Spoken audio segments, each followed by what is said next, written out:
Before we dive into the hidden financial architecture of the metaverse, ask yourself a question right now. When was the last time you spent 30 minutes simply bored? Not scrolling, not watching, not listening, just absolutely blank. It's an almost impossible experience in the modern world. If you can't remember, then you're already paying the hidden cost of virtual reality. The system has you exactly where it wants you. And if you want to understand the true price of the digital escape, hit that like button and subscribe. Because the story you're about to hear is about the greatest economic transfer of value in history, and it is happening inside your own mind. Now let's begin. This is the greatest con in 2,000 years.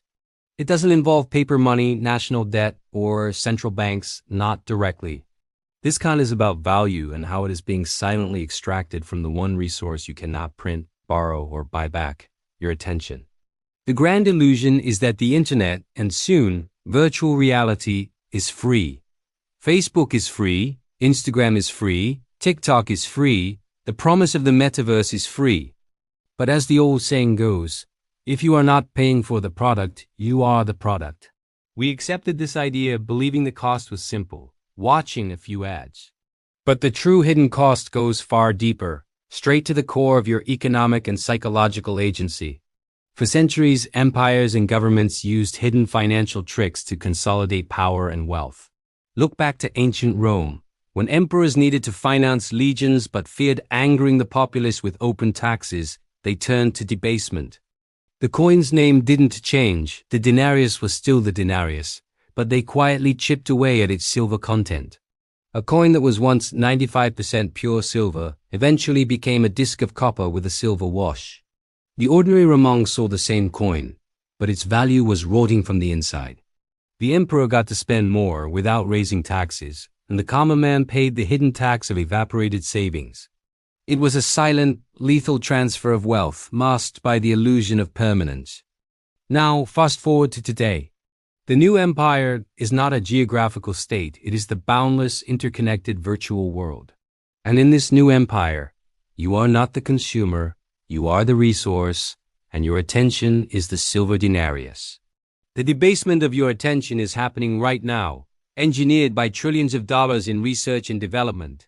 The tech oligarchy realized that to extract maximum value, they couldn't just capture your attention, they had to hack your internal systems.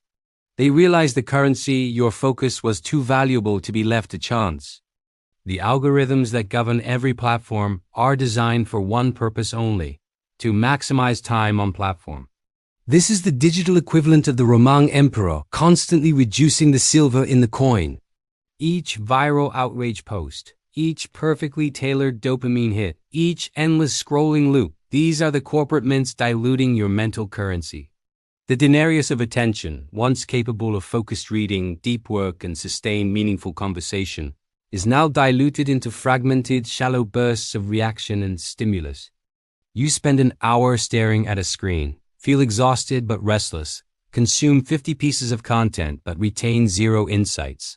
You have, in effect, been paid in debased coin. The tech platform extracted 60 minutes of your raw attention and sold it to advertisers as high-quality data. You, the user, received an experience that actively eroded your capacity for deep focus, your most valuable asset for real-world wealth creation. This is the central trick. They extract the gold standard of your time and pay you back in copper content. The wealth of the tech giants explodes. Their market capitalizations become the new imperial treasuries, all funded by the quiet, systematic erosion of the cognitive capital of billions of users. The same pattern seen with the denarius is playing out, but the commodity being devalued is no longer metal or paper, it is your self-control. The next phase, virtual reality, is not an escape, but the final, perfected prison of this attention economy.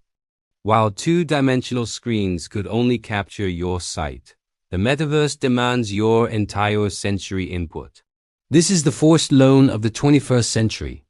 In the Middle Ages, monarchs demanded forced loans from merchants, promising repayment with interest which rarely arrived or arrived devalued. Refusal was not an option. Virtual reality is a forced loan on your agency. You are forced to lend the platform not just your eyes, but your movement, your emotional responses, your environmental data, the most intimate metrics of your existence.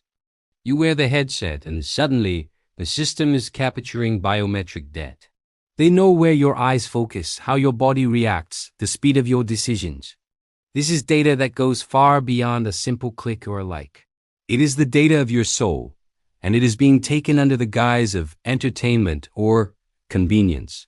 The cost of refusing to lend this data: exclusion. Your social standing or access to certain digital functions diminishes. You are forced to participate. The choice is a carefully engineered illusion. But the ultimate price is not just economic. It is existential. It is the systematic collapse of real-world value and the fragmentation of shared reality. In Rome, as the coin's silver content dropped to nearly zero, trust in the currency evaporated. Merchants refused the denarius, demanding payment in gold or crude barter. The financial system, the very foundation of the Roman state, ceased to function. Money, when it became unreal, destroyed the connective tissue of society. The virtual reality environment is building the digital equivalent of this collapse. Think about the new incentives. When you spend 10 hours building a digital asset in the Metaverse and NFT, virtual clothing, the effort is real. But the value of that asset is entirely dependent on the centralized platform that hosts it. It is permission value. If the platform changes its terms, bans your account, or goes bankrupt, your 10 hours of labor, your intellectual property, and your perceived wealth can vanish in a keystroke. This is the great deception. It encouraged real labor for unreal, non-sovereign assets. You are trading your sovereign real-world time and energy for subservient digital promises. This is the new gold rush, where the only people guaranteed to profit are the companies selling the digital shovels. They are transforming independent producers into digital sharecroppers, farming for the platform's profit. For the English-speaking world, where the political and economic system is built on individual agency and property rights, this is corrosive. As productive energy is drained from the physical economy and locked into proprietary digital ecosystems, the core pillars of a free market, democratic society begin to erode.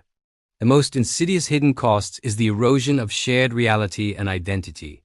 The retention algorithm's goal is to personalize your feed, your world, and soon your virtual environment until it becomes a perfect, self-reinforcing echo chamber. The denarius of attention is not just debased, it's being fragmented. In the physical world, we share a common, verifiable reality. But in the engineered virtual space, you live in your own customized bubble, fed narratives tailored to your emotional weaknesses and confirmed biases. The ability to agree on what is real is the fundamental basis for trust, contract, and collective action. When two people inhabit radically different realities, curated by proprietary algorithms, they lose the ability to connect, to compromise, or to collaborate on real-world problems. The virtual world offers perfection, the perfect avatar, the perfect echo chamber, while the physical world is abandoned. Just as the collapse of the Roman currency led to the breakdown of central authority, the collapse of shared reality and sovereign value leads to a breakdown of civil society and democratic function. The citizens of the digital empire are left with perfect, customized illusions, while the real-world infrastructure, schools, shared culture, and political stability are starved of the attention and productive energy that has been systematically extracted. The most chilling lesson from history is that those who survived the great collapses were not those who held the most money or the most debt-based assets. They were those who held real, tangible value and knowledge. They maintained their skills, knew how to produce, to build, and most importantly, recognized the illusion before it became fatal. Real wealth is not a digital promise subject to a terms of service agreement.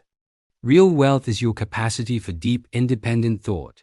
Your ability to create value that is sovereign, not dependent on a single centralized platform. And your commitment to the physical world that sustains you. The virtual reality is a phenomenal technological achievement, but its business model is a 2,000-year-old financial trick.